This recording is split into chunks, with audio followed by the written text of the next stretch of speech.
Okay, so you sent us a bunch of stuff about self-culture, all focused around Chapter 11 facilities and difficulties. Yeah, Chapter 11, self-culture facilities and difficulties, sounds pretty intense. Definitely sounds like a deep dive, which is what we do here. We'll pull out what we think is most important for you. Absolutely. From what I see, this chapter really hones in on what helps and hinders us when it comes to personal growth. Like how do we even build good character in the first place? Right, and then there's the role of habits, good and bad. Oh yeah, the people we surround ourselves with. The importance of hard work. And even how tough times can make us stronger. Exactly. And to get at all this, we've got excerpts from all sorts of writings on self-improvement, some biographies, and just general observations on character. Lots to unpack. So where do we even begin with all of this? Well, I think the chapter starts out strong by emphasizing, like really emphasizing, making good character your primary goal. Almost above everything else. Okay, aiming for a solid moral compass. Right, and the chapter connects that to having, well, what one source calls, and I'm using their words here, an elevated idea of manhood. Okay. But obviously that applies to everyone, not just men. It's about setting a high standard for yourself that then acts as a constant motivator. I see. There's this great Disraeli quote about the ambition of youth, and I think it speaks to this perfectly. It's all about aiming high right from the get-go. So you have this clear vision of the kind of person you want to be, but then how do you stay on track? Well, that's where your conscience comes in. It's that voice inside that calls you out when you mess up. The chapter really highlights that internal check as crucial for guiding your development. It's about self-reflection, right? Acknowledging where you fall short. So like those pangs of guilt when we don't live up to our own standards, that's what keeps us in check. In a way, yes. But here's the thing. This chapter emphasizes that this sense of right and wrong isn't static. You can actually strengthen it through developing good habits. Okay, so our habits shape our character. Exactly. Habits, they're powerful. Remember Metastasio called them second nature? Yeah. Well, they become almost automatic, right? Right. But the chapter stresses that we need to be intentional about building those good habits. There's a section from Butler's analogy that I thought was pretty interesting. Oh, the work exploring religion. Yes. And while it's about religion, it also talks about the importance of being mindful about the habits we form. It's not just letting them happen by chance, Yeah, it's about consciously choosing what you do day after day. Right. It's about recognizing that every action you repeat lays down a track in your brain, for better or for worse. But how much control do we really have over our habits? More than you might think. And get this, even happiness can become a habit. Dr. Johnson believed that, and I think he's spot on, that there's a huge value in training yourself to look for the good in things. Okay, so like looking for the silver lining. But isn't that just ignoring the bad stuff? No, it's not about being naive. It's about consciously directing your mind to focus on positive outcomes, which then fuels more positive action. It's a cycle. Oh, I see. So by being more optimistic, you set yourself up for success. Exactly. And this ties back into that whole idea of willpower. You have the power to choose, to some extent, the habits that shape who you are. So it's like we're actively crafting our own characters. In a sense, yes. And this whole character building thing, it also shows up in how we interact with others, which the chapter really dives into. Yeah, how we treat people is a pretty good measure of who we are. Absolutely. It's like a litmus test. The chapter argues that treating everyone with grace, it doesn't matter if they're your boss or someone you think is below you, is a fundamental test of character. But it's more than just being polite, right? Oh, yeah. The chapter emphasizes that behaving well towards others isn't just about them. It actually creates a shared positive experience. Think about it. A kind word, a thoughtful gesture. They benefit both the giver and the receiver. So everyone wins. Right. And the best part, this isn't limited to people with money or status. Anyone, regardless of their background, can choose to be considerate. The chapter even frames good behavior as a form of self-education. Self-education. Yeah. Think of it like this.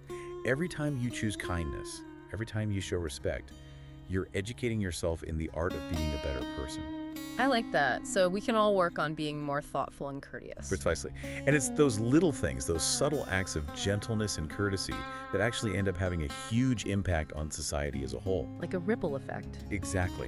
And conversely, the chapter doesn't shy away from the negative impact of being rude or disrespectful. It hurts people, and it diminishes your own character. Yeah, one bad interaction can really sour your whole perception of someone. Exactly. And there's this great story in the chapter about a Welshman, right? And he thinks he sees a monster on a foggy hillside. Monster. Yeah, turns out when he gets closer, it's just his brother. Oh. It's a powerful reminder not to jump to conclusions. Approach people with kindness and an open mind, and you might be surprised by what you find. So basically, don't judge a book by its cover. Right, and true politeness, it comes from the heart. It doesn't depend on your social status. It should be inherent in everyone. Exactly. And there's another good example in the chapter, this time about a mechanic, and he demonstrates this inherent politeness just as much as anyone from a supposedly higher class. It's about being a decent human being. Right. And then there's a story about William Grant. They called him Billy Button, and he was the target of some pretty awful writing. But he responded with incredible grace, saying that the author would regret it someday. It shows real strength of character to not stoop to that level of negativity. Turning the other cheek, almost. In a way, yes. And this leads into the whole concept of the true gentleman, which the chapter presents as this timeless model of dignity and inner power. It's about more than just appearances. So much more.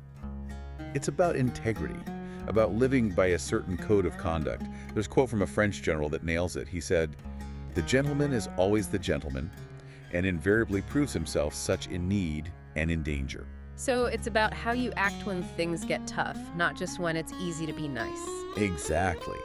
And the chapter highlights some really powerful examples, like Sir Thomas More, refusing to give up secrets, even when it put him in danger. He stood by his principles. He did. And then there's Wellington, who was all about honesty, especially among his officers. That letter to Kellerman really emphasizes that. And there's all those incredible stories from the Indian Mutiny. Oh yeah. People like Neil, Havelock, Outram, Lawrence Campbell, they displayed extraordinary courage and selflessness, putting the needs of others before their own. Real heroes. Absolutely. And it makes you think about those who chose personal gain over principle, like Clive and Hastings, amassing huge wealth, while someone like the Marquis of Wellesley turned down a massive sum because he felt it was wrong. Two very different approaches. Right. And the chapter also gives these beautiful examples of ordinary people showing incredible kindness. The Deal boatmen, who risked their lives to rescue a shipwrecked crew. It's amazing what people will do for each other. It is. And then those English laborers in Paris who showed so much respect at a stranger's funeral. Just simple acts of decency. Really heartwarming. And of course, we can't forget the incredible selflessness of Florence Nightingale and those who helped her care for the wounded in Scutari. Yeah, talk about dedication. And the ultimate example of self-sacrifice, the story of the Birkenhead. It really highlights the true meaning of gentlemanly conduct. Wow. So we've covered a lot of ground here. We've talked about the importance of character, of treating others well. But the chapter doesn't stop there, does it? No, it definitely doesn't. It moves on to the crucial roles of hard work and perseverance. Because it's not enough to just have good intentions, is it? Nope. You have to put in the work. The chapter calls it working quality, well-trained. It's about consistent effort. So talent alone isn't enough. It's definitely not the whole picture. Perseverance often trumps raw talent. There's even a story in the chapter about someone who lacked this gift of continuance, and they were left behind by those who just kept plugging away. So it's about staying power. Exactly. And there's that great Italian proverb, chi va piano, va longano, bella lontano, which basically means go slowly, go surely, and go far. Slow and steady wins the race. Yep. And it's important to remember that success doesn't always come quickly. The chapter uses the examples of Rowland Hill and Adam Smith, whose groundbreaking work took time to be fully appreciated. So patience is key. Absolutely. And along with patience, you need courage. The chapter contrasts the danger of losing hope with the need for unwavering courage. It uses the example of Carrie, who was injured, but still managed to climb that tree. It's about pushing through setbacks. Talk about determination. And there's that quote from Dr. Young. He said, "Any man can do what any other man has done." That's pretty inspiring. It really is. And the chapter backs this up with real-world examples of people overcoming huge obstacles through sheer will. Like Audubon, whose drawings were all destroyed, but he started over. Newton, who lost all his papers to a fire, and Layard, who rediscovered Nineveh. These weren't overnight successes. It's amazing how resilient people can be. And then there's Buffon, who famously said genius is patience, basically reframing how we think about achievement. It's not always about that spark of brilliance, it's about the daily grind. Putting in the hours. Exactly. The chapter talks about Sir Walter Scott, incredibly famous writer, but he still woke up early every day and stuck to a strict writing routine. That takes discipline. It does. And even with all his success, Scott was incredibly humble. He recognized that he wasn't perfect, and that's an important lesson. Humility is important. It really is. And then there's the story of Samuel Drew, who went from being a bit of a wild kid to a respected minister and author. It just shows that a turning point, followed by consistent effort, can completely change your life. It's a great example of personal transformation. It is. And then there's William Wilberforce, who spent decades fighting against slavery. Talk about perseverance. Yeah, he never gave up. And he eventually helped bring about a huge victory. It shows that even when you're facing huge obstacles, your persistent efforts can make a real difference in the world. So we've seen all these things that can help us along the way: good character, hard work, good role models. But what about the difficulties? Right, because the path to self-improvement, it's rarely easy, is it? Definitely not. There's this great motto from the Norsemen: either I will find a way or make one. Sounds pretty tough. It is. Okay. But that's kind of the point.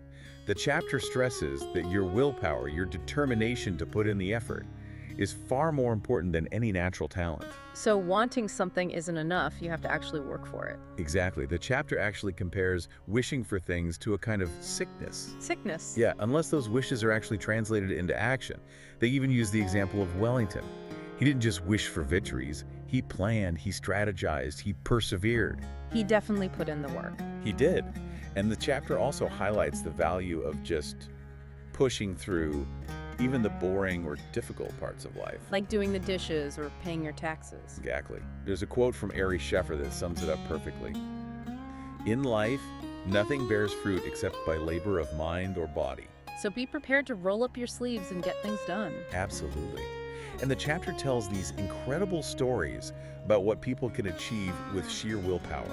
There's this one about a young officer who just knew he was going to succeed, and he did. And then there's Mr. Walker, who basically willed himself back to health. That sounds almost impossible. It does, but it shows the power of the mind. The chapter does caution against completely ignoring physical realities, though. Right. You can't just wish away a broken leg. Exactly. But these examples demonstrate that a focused will can be incredibly powerful. And the chapter contrasts Napoleon, who was all about ambition and power, with Wellington, who was more principled and ultimately more effective. It suggests that energy alone isn't enough. It needs to be guided by something bigger than yourself. So it's about having a purpose. Exactly. And that energy often shows up as decisive action. Like Ledyard, who, when asked about his expedition to Africa, was ready to go immediately. No hesitation. None. And then the chapter recounts all these examples of incredible resilience in battle. Yeah. Like Sir Charles Napier at Meeanee, the defense of Lucknow, the siege of Delhi, stories of human beings pushed to their absolute limits but refusing to give up. Pretty incredible. It is. And it's not just in war. Think about missionaries like Xavier, Williams, and Livingston, who endured incredible hardships to spread their message. Talk about commitment. Absolutely. And the chapter highlights the importance of focused effort in all areas of life. It uses examples like Jonas Hanway's work in public service and Granville Sharp's fight against slavery, both men who dedicated themselves to causes they believed in. So it's about finding something you're passionate about and pouring your energy into it. Yes. And even in the arts, those small details, the early struggles, they all play a role in achieving mastery. Like those vital touches an artist adds, those come only after years of practice. So it's about refining your craft over time. Exactly. And the chapter even argues that the greatest individuals are often the ones who pay the most attention to those seemingly insignificant details. They mention Michelangelo as an example. So it's about not cutting corners. Right. And it's fascinating how many major discoveries came from paying attention to what seemed like unimportant things. Galileo and the swinging lamp, Franklin and electricity, Galvani and the frog's leg. It's about being curious, about observing the world around you. And those small observations can sometimes lead to huge breakthroughs. Exactly. And the chapter also talks about how necessity often drives invention, like Davy's early experiments with gases, or Faraday's work with electricity, which were often done with limited resources. Making do with what you have. Exactly. But it's not just about inventing things, it's also about seizing opportunities when they arise, like Taisier and Delambre did. And the chapter doesn't shy away from the sheer hard work that goes into success. Yeah, nobody gets to the top without putting in the effort. Exactly. They talk about the price of success and mention people like Addison and Palissy, who both worked incredibly hard to achieve what they did. And there's the story of Ambroise Paré, who came from humble beginnings but became a renowned surgeon through sheer determination. A real self-made man. Exactly. And the chapter wraps up this section by looking at all those long, challenging journeys of scientific discovery. Harvey and the circulation of blood, Jenner and vaccination, Bell and the nervous system. It took years, decades even, of dedicated effort to overcome all the obstacles in their way. It's really amazing what human beings can accomplish. It is. And speaking of inspiring examples, the chapter then moves on to the importance of learning from others. Yeah, it's one thing to be told what to do, but it's another to see it in action. Exactly. And the chapter states this very clearly. Example is always more efficacious than precept. Actions speak louder than words, right? Absolutely. And the chapter talks about how children learn by imitation, highlighting the impact of role models, like Buxton, who was influenced by both his mother and a local gamekeeper, and the Gurney family, who were known for their positive values. These examples show just how powerful the people around us can be, especially in those early years.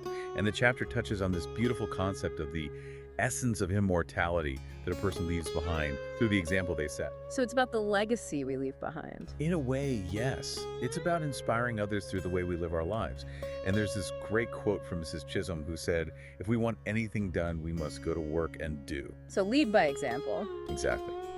And the chapter warns against the dangers of giving good advice while setting a bad example. It stresses the importance of choosing the right companions, especially when you're young. It talks about how young people have this magnetic affinity for each other. They kind of feed off each other's energy. Right. And there's this analogy about travelers' clothes retaining the scent of the flowers they've passed.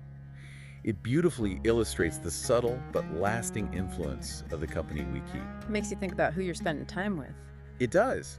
And then the chapter points to the ultimate example, encouraging us to strive towards that ideal, even if it seems unattainable. So it's like having a North Star to guide you. Exactly. But for more immediate inspiration, the chapter suggests reading biographies of great individuals. People like Buxton, Arnold, Carey, Horner. Their stories can ignite your own determination. Learning from the best. Exactly. And there's Hazlitt, who believed that genius is developed through hard work, not just something you're born with. And the chapter talks about how one person's inspiring life can spark a flame in others, creating this chain reaction of positive influence that can span generations. It's a beautiful thought. It is. Now, this next part might seem a little less obvious, but the chapter also emphasizes the importance of having a cheerful disposition. Okay. So, like, looking on the bright side of things. Exactly. The chapter argues that full-hearted work done with joy, is often the most effective. Hume even said that he'd rather have a cheerful outlook than wealth and a gloomy mind. Interesting perspective. It is, isn't it? And there's the example of Granville Sharp, who found solace in music even while fighting against slavery. Music can be very therapeutic. Absolutely. And the chapter highlights Sir John Sinclair, who managed to improve conditions in Caithness, despite the challenges, by maintaining a positive and resourceful attitude. So, a cheerful disposition can help you get things done. It can. And it can also help you deal with those inevitable difficulties, which the chapter circles back to. Because life is full of challenges, right? It is. But the chapter presents them as potential opportunities for growth. It even calls them a wholesome stimulus. Oh, stimulus. Yeah, like something that pushes you to become stronger. And it uses the example of a musician who only achieved true mastery after years of difficult practice. So the struggle is part of the process. Exactly. And Reynolds, the famous painter, when asked how long it took him to paint a particular piece, he simply replied, "All my life." It's about that accumulation of experience and effort. It's a journey, not a destination. Exactly. And the chapter highlights Henry Clay, who attributed his success to his daily habit of reading and practicing public speaking. It shows the power of consistent effort. And there's the story of Curran, who was initially a terrible public speaker, but was motivated by a taunt to become a truly eloquent orator. So sometimes it takes a bit of a push to get us going. It does. And then there's William Cobbett, who learned English grammar while serving as a soldier. He used his knapsack as a makeshift bookshelf and studied by the firelight. Wow. Talk about dedication. And the chapter also shares the story of a French political exile in London who became a professor even though he started out as a stonemason. It shows that it's never too late to pursue your goals. It's never too late to learn. Exactly. And it mentions individuals like Lord Erskine, Lord Tennyson, and Dr. Wollaston, all of whom achieved great success despite starting their careers later in life. It's about perseverance, not timing. And then there's John Lydon, who pursued knowledge relentlessly despite facing poverty, and Samuel Lee, who taught himself multiple languages while working as a carpenter. It's inspiring to hear about people overcoming such challenges. It is. And the chapter gives examples of people who decided to study new things later in life, like Thomas Scott, who learned Hebrew in his 50s, Robert Hall, who picked up Italian, and Handel, who had some of his greatest successes in his later years. It shows that learning is a lifelong process. It's never too late to try something new. Exactly. And finally, this section highlights people who might have seemed unremarkable at first, but went on to achieve amazing things through sheer determination. People like Newton, Barrow, Jackson, Davy, and Watt. So you never know what someone is capable of. Right. And Davy actually said, "What I am, I have made myself." It really gets to the heart of this whole chapter. It's about taking responsibility for your own development, for pushing yourself to grow, for persevering through difficulties. So we've covered a lot of ground here. What are the key takeaways from this deep dive into self-culture facilities and difficulties? I think the biggest one is that character matters. It's the foundation of everything. Yeah. And it's something we build through our daily habits, through the examples we choose to follow, and through our willingness to work hard and persevere. And through facing challenges head on. Exactly. The path to self-improvement, it's rarely easy. But by understanding both the things that help us and the things that hinder us, we can navigate that path more effectively. And what would you say is the most important thing for listeners to take away from all of this? Think about the facilities you have in your own life, those strengths, relationships, or resources that you might be taking for granted, and then consider the difficulties you're facing right now. Could those challenges actually be opportunities for growth? Think about all the examples we've discussed today, from Samuel Drew to William Wilberforce, and let their stories inspire you to approach your own journey of self-culture with renewed intention. That's great advice. Thanks for joining us on this deep dive. It was my pleasure.